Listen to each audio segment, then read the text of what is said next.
قبل 97 سنة ما كانش فيه أي مضادات حيوية، وكانت العدوى البسيطة ممكن تكون قاتلة.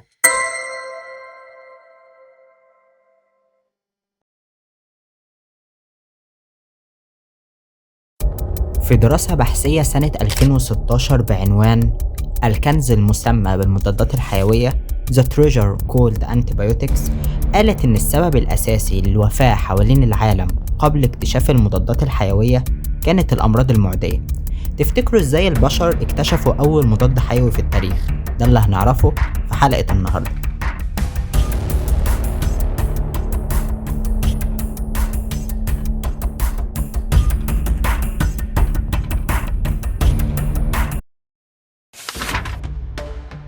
ألكسندر فليمنج عالم اسكتلندي اتولد في سنة 1881، وكان عالم نباتات، وكان بيعمل شوية تجارب عن البكتيريا وبيزرعها في أطباق معينة وبيشوف نمو البكتيريا دي.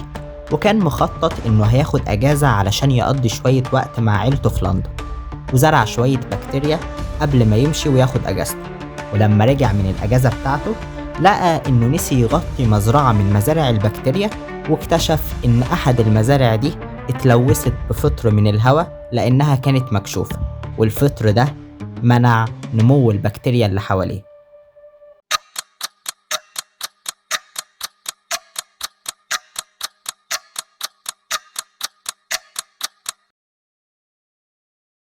ألكسندر فليمنج اكتشف إن الفطر ده بيفرز مادة بتمنع نمو البكتيريا وبتموتها، والفطر ده كان اسمه فطر البنسيليوم. وفليمنج سمى المادة دي على نفس الاسم، بنسلين، ونشر أبحاثه عن المادة دي وإنها بتموت البكتيريا.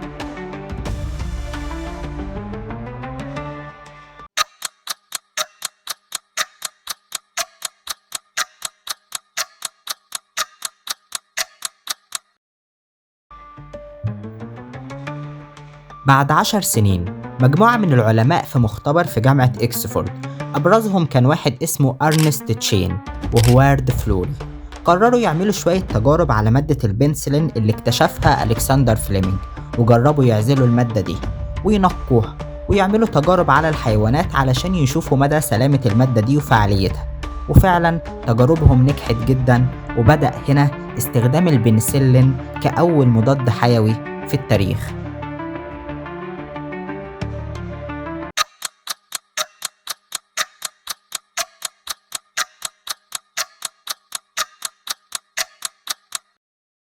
في سنة 1945 فليمنج وفلوري وتشين أخدوا جايزة نوبل في الفسيولوجي والطب بسبب جهودهم الكبيرة في اكتشاف وتنقية البنسلين.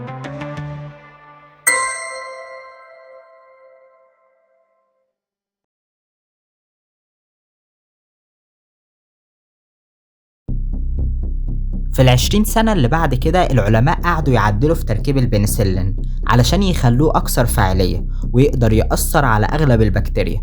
وفعلا ظهرت سلالات كتيرة من البنسلين اللي بنستخدمها دلوقتي، زي الأمبسلين والجي بنسلين وأنواع تانية كتير، وكلها كانت أكتر فعالية من البنسلين ذات نفسه. وهنا بدأت رحلة المضادات الحيوية.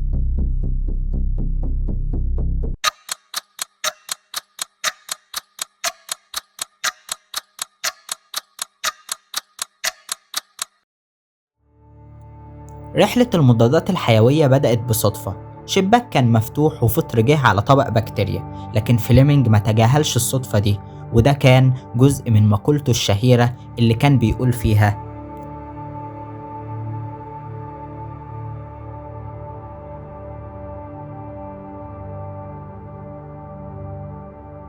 أتمنى أنكم تكونوا استفدتوا من الفيديو، وأشوفكم في قصص تانية كتير.